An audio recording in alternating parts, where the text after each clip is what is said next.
Muy buenas noches, jóvenes. Saludos a todos los jóvenes adultos de la Reg Action y un saludo también muy especial a todos los jóvenes que nos visitan por primera vez. Estamos agradecidos con Dios por estar juntos un sábado más aquí en nuestra reunión de Action Jóvenes Adultos. Le damos gracias a Dios por esta bonita oportunidad de compartir con ustedes la palabra del Señor. Seguimos entonces con nuestra serie afirmando los fundamentos de nuestra fe.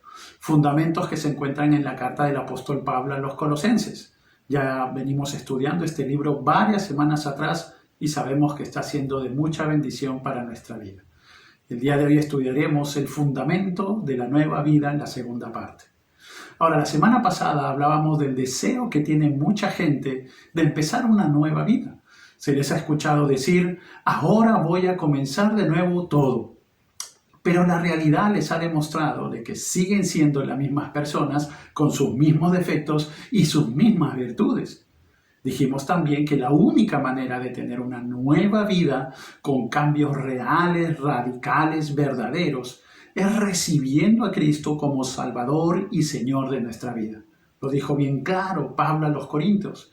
De modo que si alguno está en Cristo, nueva criatura es, las cosas viejas pasaron, he aquí, todas son hechas nuevas. Ahora, cuando nosotros le entregamos nuestra vida a Cristo, nos arrepentimos de nuestros pecados y hacemos de Cristo nuestro Señor y Salvador de nuestras vidas, nosotros morimos a nuestra vida vieja y nacemos a una nueva vida en Cristo. Por eso es necesario despojarnos y hacer morir a todos aquellos viejos hábitos que quieren arruinar nuestra nueva vida. Bien lo dijo Pablo y lo vimos la semana pasada.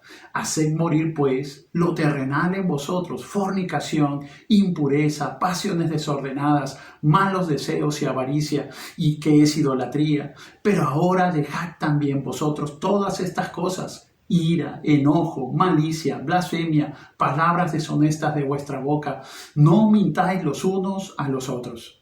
Ahora es el Espíritu Santo, jóvenes, que mora en el corazón de cada creyente, que nos ayudará, que nos va a ayudar a vencer y a crecer cada día para agradar más y más a Dios y vivir una vida cristiana victoriosa, siempre creciendo, siempre plena en Cristo Jesús. Ahora, Pablo nos enseña que solo hay dos maneras de enfrentar al pecado. Una, eliminando la vieja ropa del antiguo hombre, todos estos malos hábitos. Y lo segundo, vistiéndonos ahora del nuevo hombre. Si no hacemos eso, nunca vamos a crecer en nuestra nueva vida o en nuestra nueva fe. Por eso veamos hoy la segunda de las cosas que debemos hacer con la ayuda del Espíritu Santo para vencer al pecado en nuestra vida diariamente. Por eso, para eso debemos vestirnos del nuevo hombre. Pablo, de acuerdo a lo dicho anteriormente, manda o exhorta diciendo: vestíos, cúbranse con carácter de urgencia, vestíos sin demora a vosotros mismos.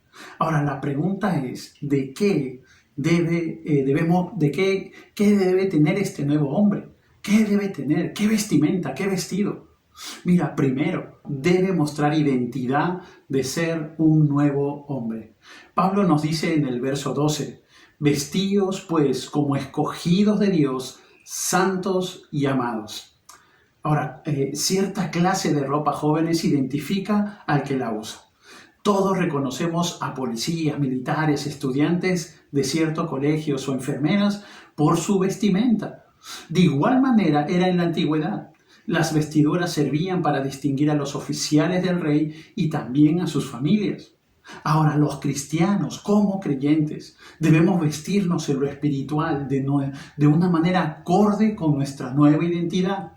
Hemos muerto con Cristo y hemos resucitado a una nueva vida. Ahora, ¿qué clase de ropa identifica a un hijo de Dios? ¿Quién soy en Cristo? ¿Quién soy en Cristo Jesús? Mira, lo primero que nos dice Pablo es que soy escogido de Dios. Somos escogidos. Dios nos eligió a todos aquellos que somos sus hijos para salvación. Un pasaje de las Escrituras que habla directamente sobre el tema de la elección está en la carta de Pablo a los Efesios. Según nos escogió, nos dice Efesios 1:4, según nos escogió en Él antes de la fundación del mundo, para que fuésemos santos y sin mancha delante de Él. Dios ha escogido a personas de todo el mundo para que le pertenezcan, y la iglesia son esas personas. Nadie puede ir a Cristo si no ha sido elegido primero por Dios. El apóstol Pablo escribió con claridad la verdad de que la elección es totalmente consecuencia del propósito soberano y de la gracia de Dios. Segunda de Timoteo capítulo 1 verso 9 nos dice: ¿quién nos salvó y llamó con llamamiento santo, no conforme a nuestras obras, sino según el propósito suyo y la gracia que nos fue dada en Cristo Jesús antes de los tiempos de los siglos?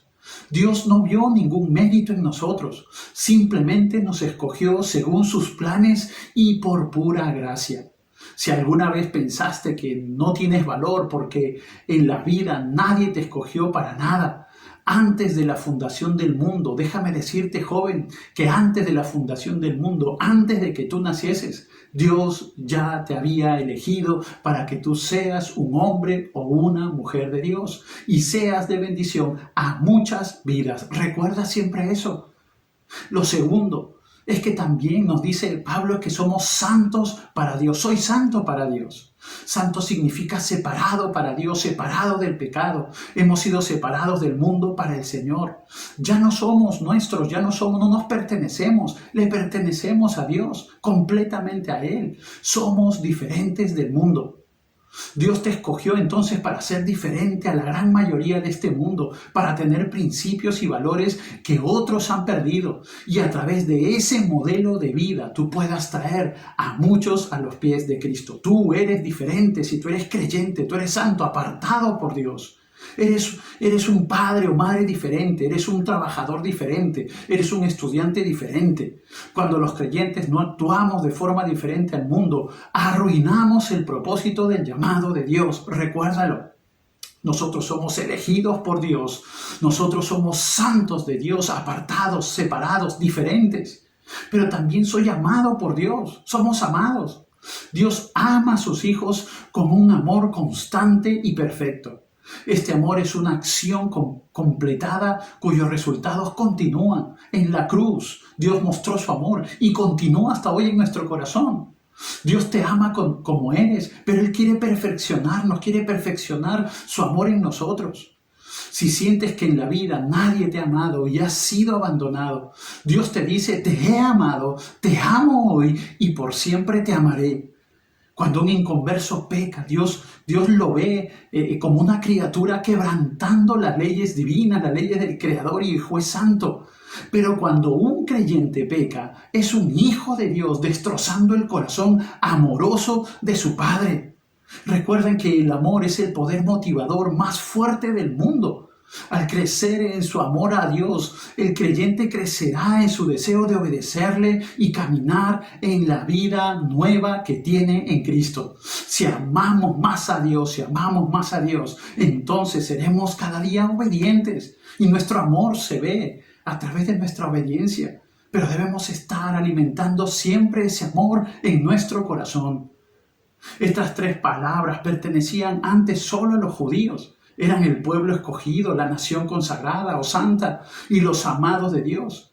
Lo que sí fue cierto es que para ellos como nación elegida es ahora una realidad también para nosotros. Lo que para ellos fue ahora es una realidad para nosotros mediante la fe en Cristo Jesús. Pablo toma estas tres palabras para aplicarlas a los gentiles, a la iglesia. Tú y yo somos la iglesia de Cristo y ahora somos elegidos, somos santos y somos amados por Dios.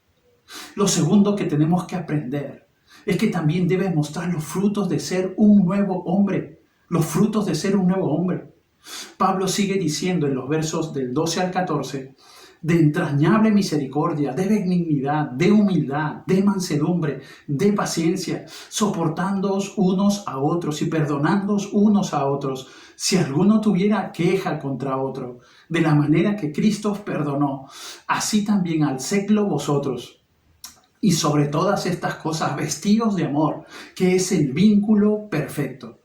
Mientras que lo anterior nos muestra lo que somos para Dios, lo que somos en Cristo, aquí nos presenta una lista de frutos que debemos mostrar en relación con las demás personas. Ahora, ¿qué frutos debemos mostrar? Ya somos de Cristo, pero ahora debemos mostrar frutos de nuestra nueva identidad, de nuestro nuevo ropaje. Mira, nos dice que debemos mostrar misericordia. Pablo les dice, vístanse de una compasión profunda que salga del corazón.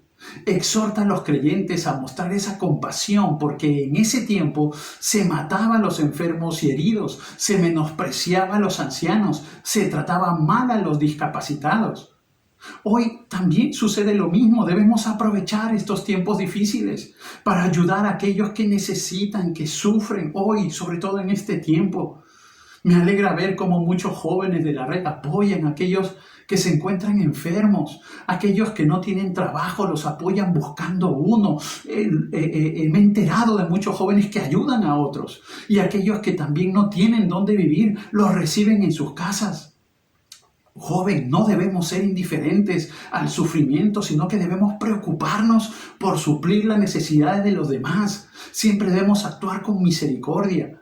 Como creyentes debemos exhibir sentimientos nobles de compasión los unos por los otros. Aunque esto no es algo que encendamos y apaguemos como cualquier aparato electrónico, debe ser una constante actitud del corazón que nos hace siempre ver a los demás con ojos de compasión, de poder tratar a los demás y ayudarlos en medio de su necesidad. Pero Pablo nos dice también que debemos mostrar benignidad.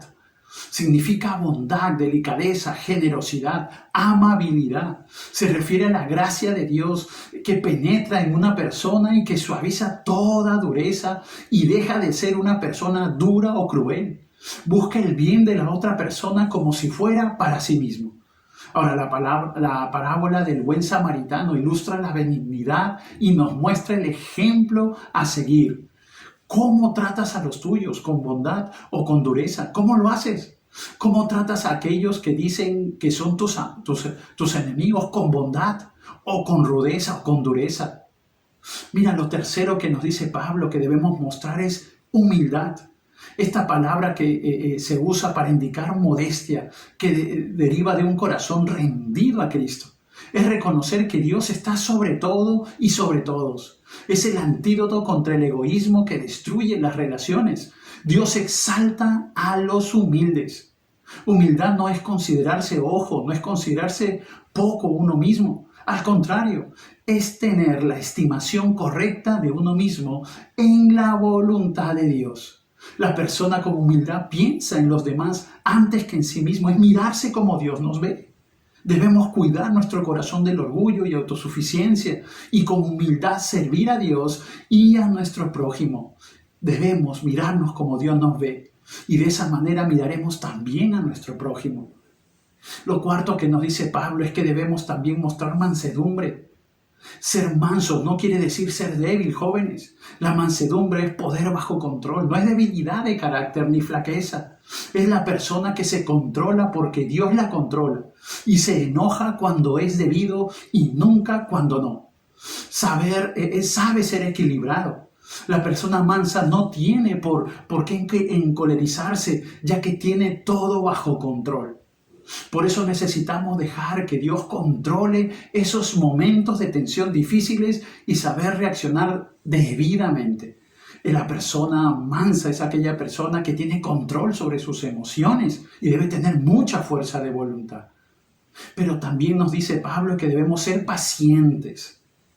Aquí esta paciencia no se refiere a la paciencia en medio de la prueba, sino al control que una persona ejerce sobre sí misma para no reaccionar violentamente en un momento dado de la vida. Es lo opuesto a la ira, al resentimiento y a la venganza. Necesitamos aprender entonces a controlar esos impulsos que nos pueden llevar a actuar de manera agresiva, con gritos, con insultos, con ofensas, que dañan a aquellas personas que amamos. Debemos ser pacientes. Pero también debemos saber soportar, nos dice Pablo. Soportándoos unos a otros. Significa resistir, sostenerse uno mismo en contra de, perdurar a pesar de la persecución, de las amenazas, de los agravios, de la indiferencia o de cualquier mal sin buscar vengarse. Pablo lo dice de esta manera en 1 Corintios. No nos fatigamos trabajando con nuestras propias manos, nos maldicen y bendecimos, padecemos persecución y la soportamos. Necesitamos entonces, jóvenes, aprender a dejar la justicia en las manos de Dios, porque Él es quien nos sostiene y nos defiende. Nos dice la Biblia en Romanos: no os venguéis vosotros mismos, amados míos, sino dejad lugar a la ira de Dios, porque escrito está: mía es la venganza, yo pagaré, dice el Señor. Entonces debemos aprender a soportarnos unos a otros. Pero también Pablo nos dice que debemos mostrar perdón, perdonando unos a otros. El perdonar es una responsabilidad personal. No importa lo que la otra persona haga, yo debo perdonarlo. Pablo dice: si alguno tuviera queja contra otro, nos muestra que puede llegar a existir alguna queja bien fundada de un creyente contra otro. Así es, pueden hacernos daño y así es. Vamos a ser receptores de ese daño. Si es así, entonces perdonemos como Cristo perdonó. También nosotros debemos actuar de esa manera. En la misma proporción que Cristo nos perdonó, así nosotros debemos perdonar a los demás. El cristiano debe perdonar como Cristo lo ha perdonado. Ahora, esto no es sencillo perdonar, pero es lo mejor para vivir una vida libre de amargura, libre de resentimiento. Y eso, jóvenes, traerá paz a nuestro corazón y a toda nuestra generación. Pero también, mira, Pablo nos dice que debemos mostrar el fruto del amor. Nos dice: vestíos de amor. Pablo dice: y sobre todas las cosas, como algo fundamental o imprescindible dentro de todos estos frutos, vestíos de amor. La palabra amor es agapein, se usa en el Nuevo Testamento referente al amor de Dios. Este amor es el vínculo perfecto, aquello que une en perfecta armonía. El apóstol Juan nos dice: en esto conocerán todos que sois mis discípulos, si tuviereis amor los unos con los otros. Ahora, el amor es el cinto que ajusta todas las cosas que se han mencionado. El amor es como el pegamento que hace posible la unidad de la iglesia. Nada es aceptable ante Dios a menos que esté motivado por el amor. Mi motivación debe ser el amor. A menos que no nos amemos los unos a los otros, nunca, jóvenes, disfrutaremos de todas las cosas que hemos mencionado anteriormente. Nunca podremos mostrarlos. Todas deben fluir del amor, que es el fruto de una vida llena del Espíritu. Todas fluyen del amor. Lo tercero es que debemos mostrar las prioridades de un nuevo hombre. Pablo sigue diciendo en los versos del 15 al 17: y la paz de Dios gobierne en vuestros corazones, a la que asimismo fuisteis llamados en un solo cuerpo. Y sed agradecidos. La palabra de Cristo mora en abundancia en vosotros, enseñándoos y exhortándoos unos a otros en toda sabiduría, cantando con gracia en vuestros corazones al Señor con salmos e himnos y cánticos espirituales. Y todo lo que hacéis, sea de palabra o de hecho, hacedlo todo en el nombre del Señor Jesús, dando gracias a Dios Padre por medio de Él. Ahora, Pablo nos dice en estos versículos cuáles deben ser nuestras prioridades. Nuestras prioridades. Mira, primero, vivir en paz. Debemos vivir en paz. Esa debe ser nuestra prioridad. El verso 15 nos dice: y la paz de Cristo gobierne en vuestros corazones. La paz de Cristo encierra la idea de un acuerdo, como el de un estado de descanso y seguridad que nos da Cristo. Y gobierne significa mediar como un árbitro. En las pruebas atléticas los griegos tenían jueces que servían como árbitros. Aquellos jueces controlaban el desarrollo de las competiciones y repartían los premios a los ganadores. Así Pablo exhorta a los creyentes a dejar que la paz de Cristo gobierne, actúe como árbitro en nuestros corazones. Ahora, lo correcto es nombrar a Jesucristo árbitro entre nuestras emociones conflictivas, esas emociones conflictivas de nuestro corazón. Y si aceptamos sus decisiones, entonces nunca vamos a errar. Pero para ello debemos evaluar si la decisión contribuye a mantener esa comunión de paz con Dios. Si la decisión que vamos a tomar contribuye a mantener la paz con el Señor. Y también determinar si la decisión traerá como resultado una paz profunda en el corazón. Por eso nos dice que la paz de Dios sea lo que decida todo en vuestros corazones. Ahora la pregunta es, ¿cómo estamos tomando nuestras decisiones? ¿Tenemos paz al decidir? Cuando tomamos alguna decisión, ¿tenemos paz? Lo segundo como prioridad debe ser vivir en unidad. El mismo verso 15 nos dice, a la que asimismo fuisteis llamados en un solo cuerpo. Hemos sido llamados a pertenecer jóvenes al cuerpo de Cristo, la iglesia, y vivir en unidad con ellos. Esa debe ser nuestra prioridad. Quienes gozan de paz con Cristo y paz en lo interior, en el corazón, vivirán en unidad y en armonía con otros. Ahora te pregunto, ¿cómo va la armonía y la unidad en tu hogar, en la iglesia? ¿Sabes vivir en armonía? Pero también tenemos que vivir con gratitud, debe ser nuestra prioridad. La última parte del verso 15 nos dice, y sed agradecidos. Significa seguir siempre siendo agradecidos. Para poder guardar un corazón en paz es necesario ser agradecidos. Y la gratitud es la respuesta natural del creyente a todo lo que Dios ha hecho. Mientras que la ingratitud caracteriza al no creyente. El no creyente no agradece a Dios. Pero el cristiano sí, por todo lo que tenemos, por todo lo que somos. Pero también debemos aprender a vivir en la palabra de Dios. Esa debe ser nuestra prioridad. El verso 16 nos dice, la palabra de Cristo mora en abundancia en vosotros, enseñándoos y exhortándoos unos a otros en toda sabiduría. La palabra de Cristo es la revelación que Dios nos trajo, todo su consejo. Esta palabra, nos dice Pablo, habite en vosotros ricamente. Quiere decir morar en su propia casa. Pablo exhorta entonces a que la palabra de Dios halle morada o habitación en el corazón, en la mente. Para eso hay que estudiarla, jóvenes, para eso hay que obedecerla. No solo debemos ser oidores olvidadizos, no, debemos estudiar la palabra y obedecerla. No importa si tú dices, pastor, pero no la entiendo, pues sigue, sé perseverante en el estudio de la palabra. Que la palabra more en tu corazón, en tu mente. Cuando pasa eso, el Espíritu empieza a obrar. Y va inclinando tu voluntad siempre a hacer la voluntad de Dios. Ahora, Pablo menciona dos resultados específicos de la palabra de Cristo. Dice, en toda sabiduría, enseñando. Consiste en impartir la verdad en sentido afirmativo. Lo que nosotros debemos enseñar, debemos hacer con nuestras palabras y con nuestra vida. Pero también dice exhortando. Es el aspecto prohibitivo de la enseñanza. Lo que no debemos hacer significa advertir a las personas acerca de las consecuencias de su conducta. Debemos exhortar a las personas a la luz de la palabra, de lo que sucederá si ellos se rebelan en contra de la voluntad de Dios. Y lo último, vivir. Debemos vivir alabando al Señor. Esa también debe ser nuestra prioridad. Dice Pablo, cantando con gracia en vuestros corazones al Señor con salmos e himnos y cánticos espirituales. Debemos cantar con gracia, como una expresión de gratitud al Señor nuestro Dios. Nuestra alabanza no debe ser una exhibición de nuestros talentos humanos, sino una demostración de la gracia de Dios en nuestro corazón. Toda alabanza debe ser dirigida a nuestro Dios, dirigida a nuestro Dios.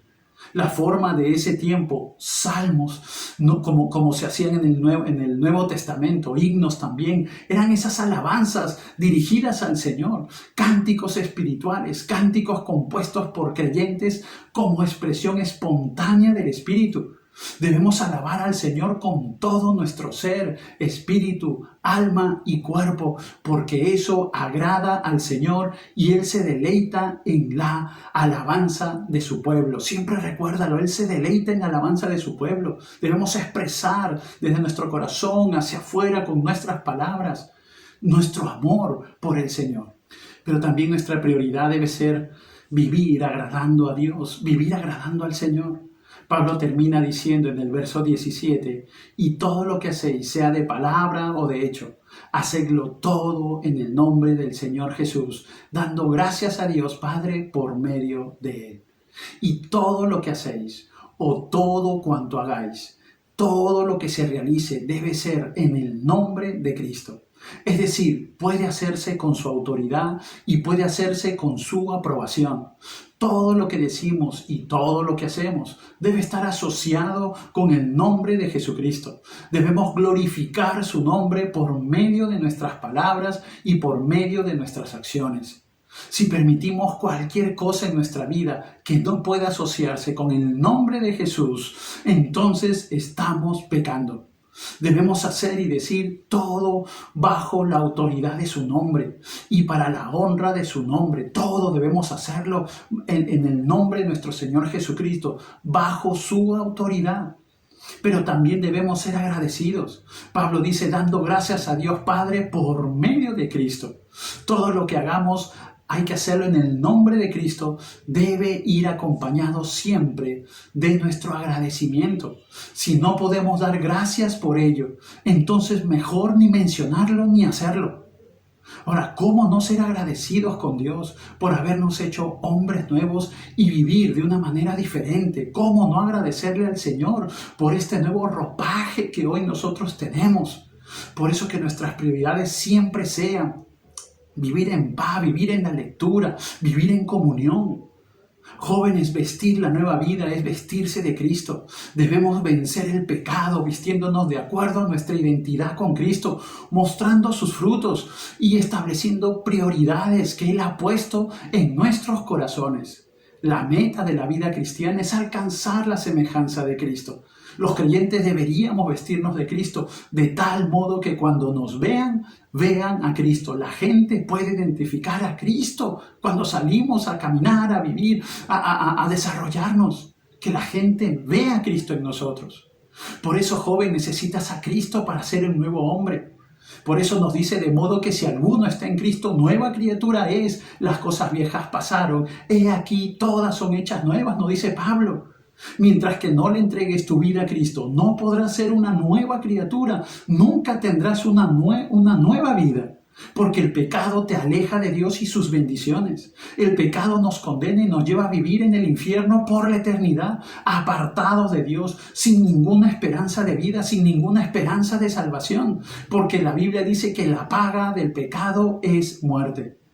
Pero ¿sabes qué, amigo? Tú que nos visitas por primera vez, te tengo una buena noticia. Esa buena noticia es Jesucristo. Jesucristo vino a este mundo para derrumbar esa barrera que el pecado había establecido entre Dios y los hombres. Jesucristo vino a este mundo para traer salvación. Él murió en la cruz para pagar la deuda de nuestro pecado. En la cruz debimos haber muerto tú y yo, porque la paga del pecado es muerte, nos dice la palabra del Señor. Debimos pagar nuestro pecado con la muerte. Tú y yo debimos ir a la condenación eterna, directamente, alejados de Dios por la eternidad. Pero ¿sabes lo que hizo Cristo? Tomó nuestro lugar y recibió el castigo por todos nuestros pecados. Su sangre perfecta y sin mancha, el justo por el injusto, fue suficiente pago por nuestro pecado. Él recibió el castigo para que tú y yo podamos recibir salvación y ser parte ahora de su familia, de su pueblo. Todo aquel que viene a Él arrepentido, a Cristo Jesús arrepentido de sus pecados y confiando únicamente en Cristo y en su obra redentora, será ampliamente recibido y perdonado. Mi amigo, el don de la vida eterna está disponible para ti hoy, únicamente por gracia, por medio de la fe. No rechaces esta invitación de Dios. Reconoce tu necesidad de Dios, pídele perdón por todos tus pecados, entrégale tu vida a Cristo, creyendo en Él y viviendo ahora en obediencia a su palabra.